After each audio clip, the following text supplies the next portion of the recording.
Socialismo e verdade são como água e óleo, não se misturam.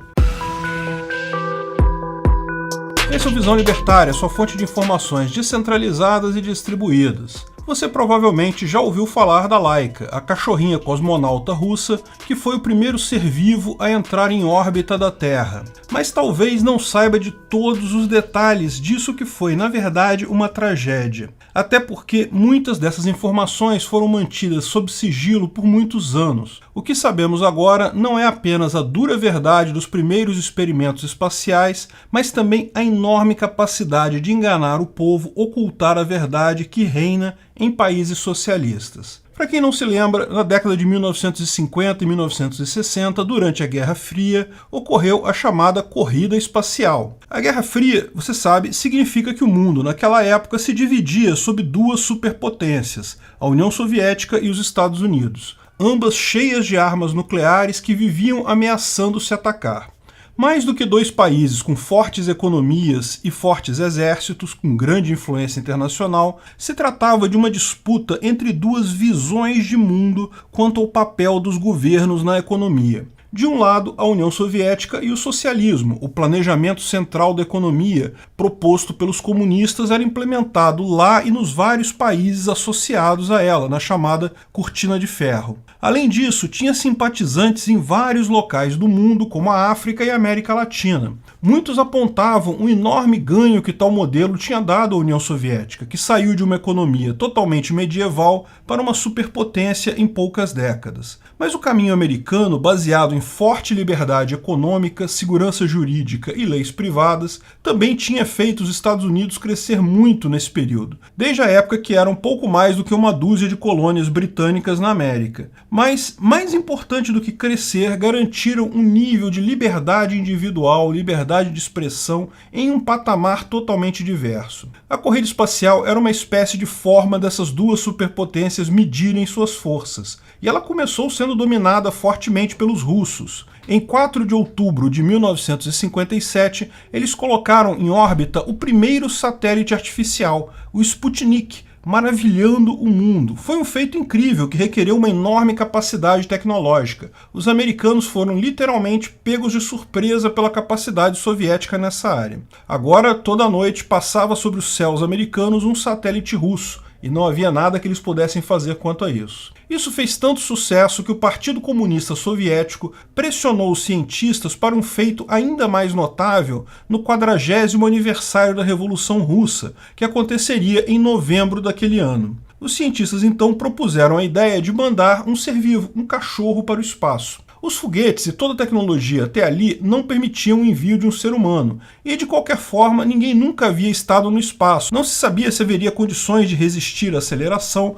ao vácuo do espaço. Antes de mandar um humano, seria prudente enviar animais para testar essa hipótese. De fato, os cientistas já haviam planejado fazer testes com animais, mas precisavam de mais tempo até que pudessem fazer um teste completo, onde o animal tivesse alguma chance de sobreviver à aventura. Mas não, comemorar o 40º aniversário da Revolução Comunista era mais importante que a sobrevivência de um cachorro. Os planos foram apressados. Dos vários cachorros testados no simulador de gravidade artificial, apenas 3 conseguiram se sair bem: Albina, Laika e Muku. Albina, descobriu-se depois, estava grávida, seria arriscado. Laika foi preferida a Muku por questões estéticas, era mais bonitinha. E como o objetivo maior era mesmo a propaganda, beleza importa. O grande objetivo era saber se ela sobreviveria no espaço. Foram colocados então vários eletrodos no seu corpo para medir pressão, batimentos, temperatura e assim saber se ela estava viva, se era possível sobreviver no espaço. Até ali, lembre-se, ninguém sabia se isso era possível ou não. Com um tempo tão curto, eles não tinham como planejar uma cápsula capaz de resistir à reentrada na atmosfera.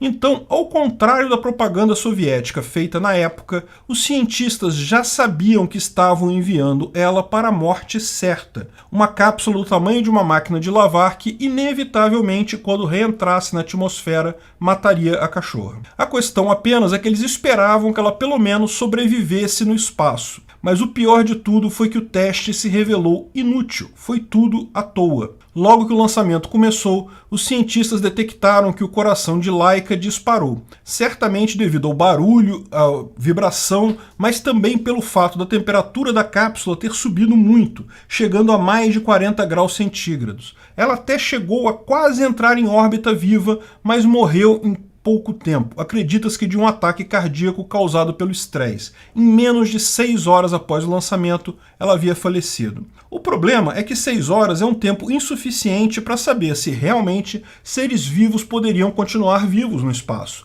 Ou seja, realmente foi um teste feito às pressas. O que seria um teste válido se fosse planejado adequadamente, precisou ser apressado para a glória da Revolução Russa, se tornou um exercício sádico de mandar um cachorro para a morte certa, sem nenhum ganho real de informações relevantes para o experimento. Mas lógico, os soviéticos não falaram da morte dela. Ao contrário, por vários dias, a Agência Espacial Russa continuava divulgando boletins diários da saúde de Laika, dizendo que ela estava bem, que a pressão sanguínea estava ok, que os batimentos estavam legais, e por várias vezes deram a entender que ela voltaria viva para a Terra, o que era só propaganda. A equipe sabia desde o início que era uma missão sem possibilidade de retorno com vida. Eles não tiveram tempo de preparar uma cápsula capaz de reentrar na atmosfera. Após alguns dias, porém, passadas as comemorações do aniversário da Revolução Russa, a Agência Espacial Russa soltou uma nota dizendo que foi preciso sacrificar a Laika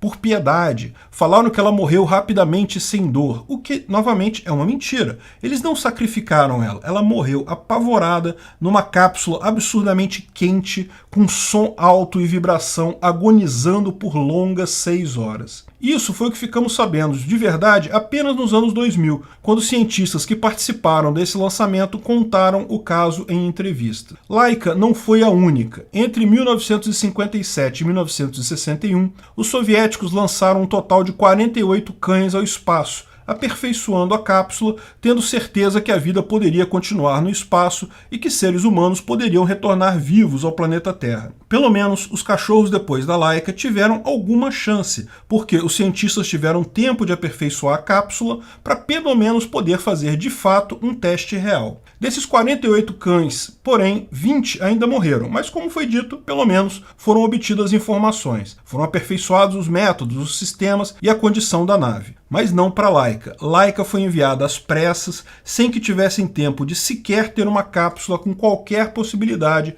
de reentrar na atmosfera, sem qualquer condição de manter a vida do animal, apenas para comemorar os 40 anos da Revolução Comunista. Não só os soviéticos acompanhavam os boletins diários sobre Laika, no mundo todo as pessoas queriam saber sobre o caso. No mundo todo as pessoas ficaram chateadas quando foi anunciada a morte dela. Mal sabiam essas pessoas, então, que estavam assistindo apenas um showzinho macabro e mentiroso, que socialistas querendo provar superioridade de sua forma de vida não tiveram dúvidas em mandar um cachorro inutilmente para a morte e mentir para todo mundo sobre isso. Em 1961, com o voo de Yuri Gagarin, o primeiro cosmonauta russo, os testes com animais diminuíram muito, mas ainda foram feitos alguns, por exemplo, para verificar se poderiam ficar muito tempo em órbita. Os Estados Unidos também tiveram testes com animais e animais mortos nesses testes. Ao invés de cachorros, os americanos preferiram chimpanzés. Dos 15 chimpanzés astronautas, 8 morreram também no processo. Ao menos, até onde sabemos, nenhum deles foi enviado de forma totalmente inútil para a morte certa, sem qualquer possibilidade de sucesso ou de se coletar dados úteis, apenas para comemorar alguma data e fazer propaganda para o mundo. Essa abordagem mais técnica e centrada fez com que os Estados Unidos acabassem virando o jogo, e embora tenham começado a corrida espacial perdendo para os russos, acabaram ganhando a corrida espacial, pois foram os primeiros a colocar astronautas na Lua em 1969.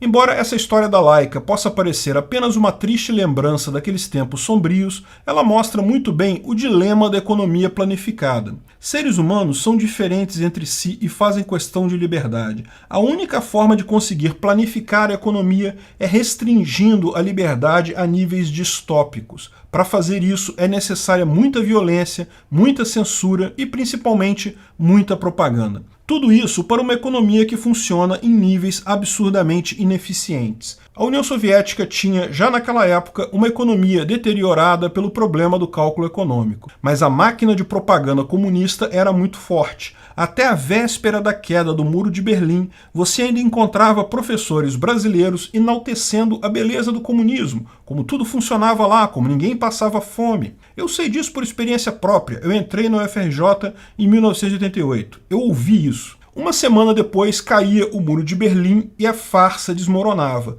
Dia após dia chegavam as notícias de como as pessoas passavam fome na União Soviética. O tão poderoso governo soviético desmanchou no ar. A economia estava em frangalhos. Apesar disso, você ainda encontra hoje comunistas aqui no Brasil que, sem nem ruborizar, insistem que Cuba tem uma saúde de primeira, que a educação cubana é ótima e tudo mais, sendo que qualquer imagem da ilha-prisão dos Castro desmente essa narrativa facilmente. Uma coisa que a história e o socialismo nos mostra é que precisamos tomar muito cuidado com propaganda de governos. Socialismo é praticamente a mesma coisa que mentira. Obrigado pela audiência. Esse artigo foi sugerido por Torando no Rabo da Esquerda, escrito e narrado por Peter Turguniev. Esse vídeo foi um oferecimento de armataweb.com, cloud e serviços de data center, 100% de compromisso com a satisfação e privacidade dos clientes. Aceitamos Bitcoin. Veja o link na descrição do vídeo. Se você gostou desse vídeo, clique no like e compartilhe ele em suas redes sociais. Se inscreva no canal para nos ajudar, clicando no botão vermelho abaixo. Se quiser ser avisado de novos vídeos, clique no sininho ao lado. Se você quiser comprar camisas e outros itens do Visão Libertária, veja nossos itens no site Pimenta no Café, pimentanocafé.com.br/Visão Libertária, tudo junto sem acento, ou clique no link da descrição. Até a próxima!